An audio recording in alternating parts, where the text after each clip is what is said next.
Question అడుగుతున్నాను సుధీర్ గారు. సుధీర్ గారు, యాక్చువల్గా మీరు ఎంబీబీఎస్ చదివారు కదా, మీరు ఒక అల్లోపతి డాక్టర్ కదా. బట్ అల్లోపతి ప్రాక్టీస్ మీరు వదిలేసి అసలు ఆక్యుపంక్చర్ ప్రాక్టీస్లోకి మీరు ఎందుకు వచ్చారు? ఎందుకు ఆక్యుపంక్చర్ వైద్యంలోకి మీరు రావాలనుకున్నారు? అంటే అల్లోపతి వైద్యం మీకు సరైన వైద్య విధానం అనిపించలేదా? కారణాలు ఏమిటి చెప్పండి.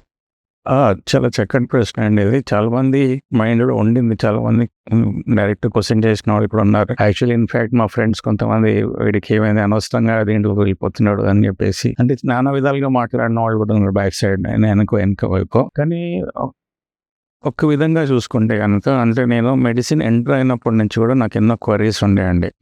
నేను ఎంబీబీఎస్లో అంటే ఫ్రీ సీట్ వచ్చింది, మాకు కష్టపడడం సంపాదించుకున్నాం, సీట్ తెచ్చుకున్నాము, గాంధీ మెడికల్ కాలేజ్లో ఎంటర్ అయినాం. కానీ నా క్వరీస్ ఏముండే అంటే ఏదైనా బాధతోటి ఏదైనా ప్రాబ్లమ్ తోటి మన పేషెంట్ మన దగ్గరకు వస్తే నేను ట్రీట్ చేసినా లేదా నేను ట్రీట్ చేయలేకపోతే I should be in position to guide my patient to some senior. అంటే ఒక న్యూరాలజీ పేషెంట్ వచ్చినారు అనుకోండి, నేను ఒక న్యూరో స్పెషలిస్ట్ దగ్గరికి నేను పంపించి ఆ ప్రాబ్లమ్ సొల్యూషన్ నేను ఇప్పించగలగాలి. సో అట్లాంటి దృక్పథంతో అట్లాంటి ఆలోచన విధానంతో నేను మెడికల్ కాలేజ్లో ఎంటర్ అయినాను. మెడికల్ కాలేజ్లో ఎంటర్ అయిన తర్వాత నా క్వశ్చన్స్కి చాలా వాటికి నాకు సమాధానం దొరకలేదండి. అంటే by the time I have done my house surgeoncy చేసే టైం వరకు నా ఐడియాస్ అన్నీ కూడా బాగా కాంక్రీట్ అయినాయి. నేనేమనుకున్నా అంటే ఒక లాస్ట్లో నాకు ఒక ఐడియా ఏమొచ్చిందంటే అంటే మా ఐడియాస్ ఇట్లా కాంక్రీట్ అయినాయంటే మేము ఏదైనా కానీ ఇంకా ఓన్లీ సిమ్టమాటిక్గా ట్రీట్ చేస్తున్నాం. Apart from infections or surgery అలోపతిలో we are not doing much, we are giving only symptomatic treatment. So ఇలాంటి సిమ్టమాటిక్ ట్రీట్మెంట్ చేస్తూ మనము ఎన్నో డిసీజ్ని మనం వాటికి we are not giving any solution. మనం ఆర్థరైటిస్ని అనుకోండి, హస్తం అనుకోండి, ఏదైనా కానీ థైరాయిడ్, మళ్ళీ తర్వాత హైపోథైరాయిడిజం అనుకోండి, హైపర్ థైరాయిడిజం అనుకోండి, డయాబెటీస్ అనుకోండి, హైపర్ టెన్షన్ అనుకోండి, ఇవన్నీ మనం బ్యూటిఫుల్ నేమ్స్ ఇస్తాం తప్పితే లైఫ్ లాంగ్ మెడిసిన్స్ ఇస్తాం తప్పితే వాటి నుంచి మనం ఎందుకు క్యూర్ చేయలేకపోతున్నాం అంటే అలోపతిలో we are giving only symptomatic treatment. అక్కడ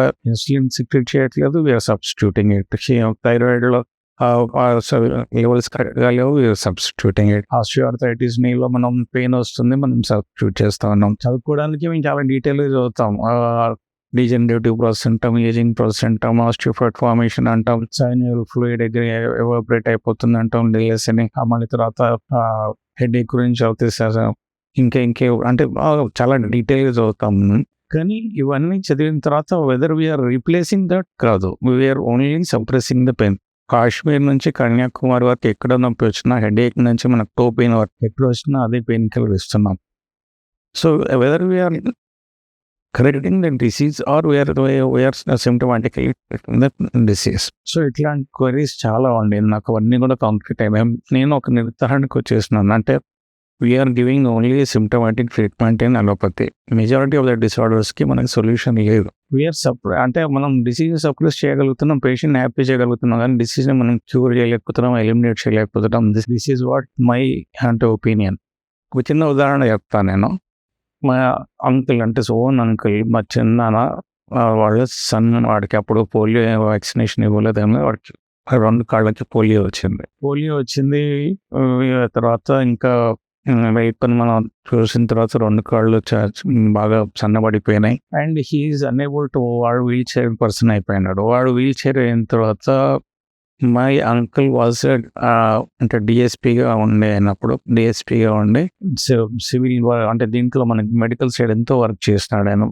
ప్రతి మెడికల్ డాక్టర్ ఆయనకి చాలా మంచి పరిచయం. సో ఆ మెడికల్ డాక్టర్స్ అందరూ కూడా నిమ్స్లో సర్జన్స్, ఆర్థోపెడిషియన్స్ వాళ్ళందరూ డైలీ ఎంతో వర్క్ కూర్చొని డ్రింక్స్ పార్టీస్ చేసుకునేవాళ్ళు. సో సొసైటీలో ఒక మంచి ఎలివేటెడ్ పొజిషన్లో ఉన్న పర్సనాలిటీ అండ్ ఆయన చుట్టుపక్కల ఉన్న డాక్టర్స్. అదే కాకుండా మా ఫ్యామిలీలో కూడా ఎంతోమంది డాక్టర్స్ ఉన్నాం, సర్జన్స్ ఉన్నారు. నేనంటే ఓన్లీ ఎంబీబీఎస్, కానీ ఇంకా వేరే ఆర్థోపెడిషియన్స్ ఉన్నారు, సర్జన్స్ ఉన్నారు, డిఫరెంట్ ఫీల్డ్స్లో ఉన్న డాక్టర్స్. బట్ ఇంతమంది కలిసి కూడా వాడికి మేము ఏం చేయగలిగినాం అనేది నా ప్రశ్న. What we have done. సరే, తనకి ఆర్థోపెడిషన్స్ సర్జరీస్ చెప్పినారు, 2 సర్జరీస్ జరిగినాయి నిమ్స్లో. కోల్డ్ సర్జరీస్ అంట, మనం ఈ టెండాన్ దిస్ అటు ఆ నరు తీసి ఇటు చేస్తారు. ఏది చేసినా కానీ వాడిని వీల్ చైర్లో నుంచి పైకి తీసుకురాలేకపోయినా, నడిపేయలేకపోయినా, క్యాలిపర్స్ ఇచ్చినారు, ఏం చేసినా కానీ కాలేదు పట్టాడు.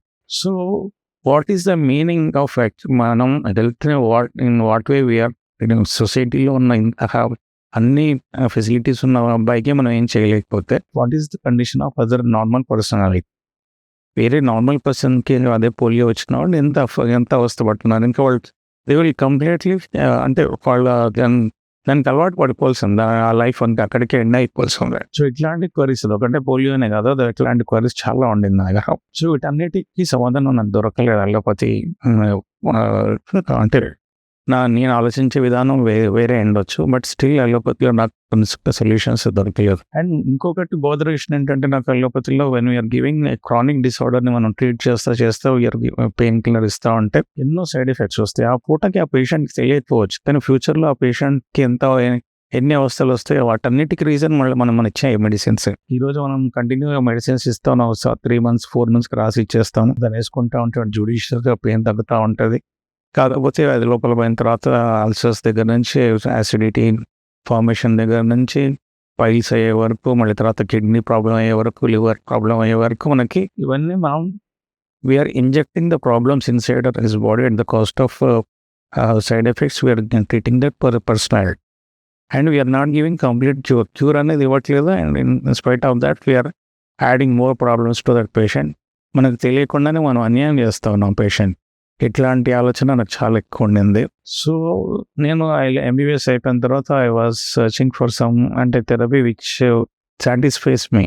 అట్లాంటి టైంలోనే నాకు డాక్టర్ లోహియా గారి క్యాంపు, మా గురువు గారు, ఆయన he's also an MBBS doctor who is practising acupuncture. ఆయన క్యాంప్ పెట్టి ఆయన టీచింగ్ స్టార్ట్ చేస్తే అట్లా ఆ క్యాంప్కి వెళ్ళి నేను నేర్చుకోవడం జరిగింది. నేర్చుకున్న వెంటనే నాకు కంప్లీట్ కోర్స్ అయిపోయిన తర్వాత నేను ఇంకా ఆలోచించుకునే లోపల అక్కడ క్యాంప్లో ఉన్న పేషెంట్స్ ఉందని నాకు రావడం స్టార్ట్ అయింది. I was force to start acupuncture treatment.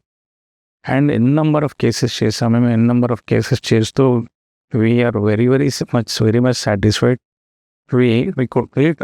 And నాకు అన్ని ప్రాబ్లమ్స్ ఏవైతే కోరీస్ ఉన్నాయో medical college throughout my medical college లైఫ్లో అన్నీ నేను యాక్యుపంక్చర్లో నివృత్తి పరచుకోగలిగినాను. వాటికి ఒక సొల్యూషన్, వాటికి ఒక ఆన్సర్ నేను తెలుసుకోగలిగినాను. మా కజిన్ ఎవరైతే నేను చెప్పానో ఆ కజిన్కి నేను ఇంట్లో ఉంచుకొని వాడికి ట్రీట్ చేస్తాను యాక్యుపంక్చర్ తోటి. మజిల్ గర్త్, మజిల్ టోన్ పెంచినాం, క్యాలిపర్స్ చేసిన వాడిని. పేట్లబుర్జ్లో వాళ్ళకి క్వార్టర్స్ ఉండింది. పేట్లబుర్జ్ నుంచి లగడ్గాపూల్ మెయిన్ గేట్ వరకు ఆల్మోస్ట్ 1.5 kilometers ఉంటుంది. ఆ 1.5 kilometers వాడిని నడిపించినాం. వాడిని వీల్ చైర్ నుంచి బయటికి తీసుకొచ్చినాం బికాస్ ఆఫ్ యాక్యుపంక్చర్.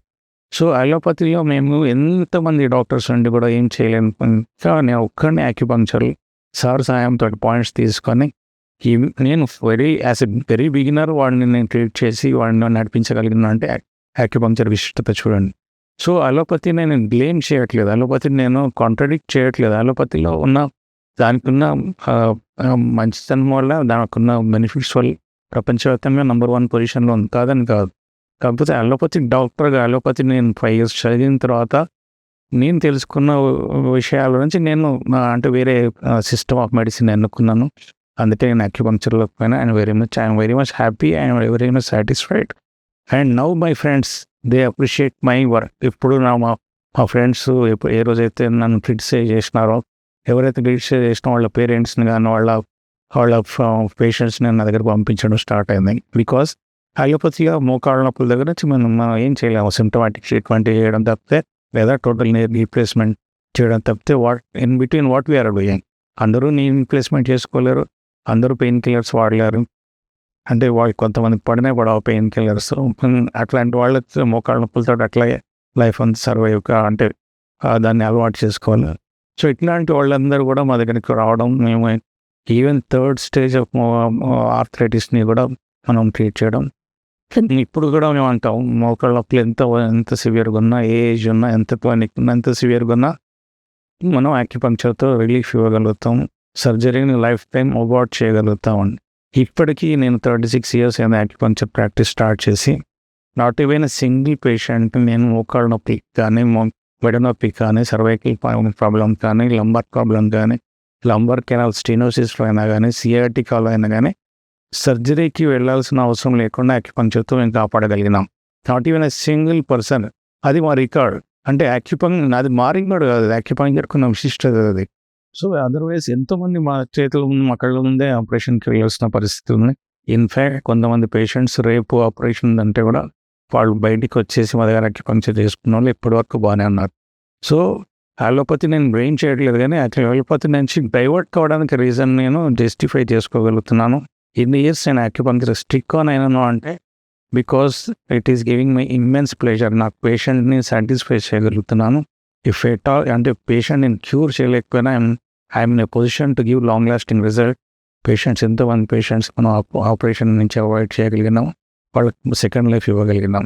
ఎందుకైనా అలోపతి నుంచి నన్ను యాక్యుపంక్చర్కి even now today also I practise allopathy, but still to a minimum extent. Majority of the time I'm happy because I'm in a position to ఎన్ని number of cases and ఏ అలోపతిలో మన treatment చేయలేని disease కూడా యాక్యుపంక్చర్లో చేసి చూపిస్తాను.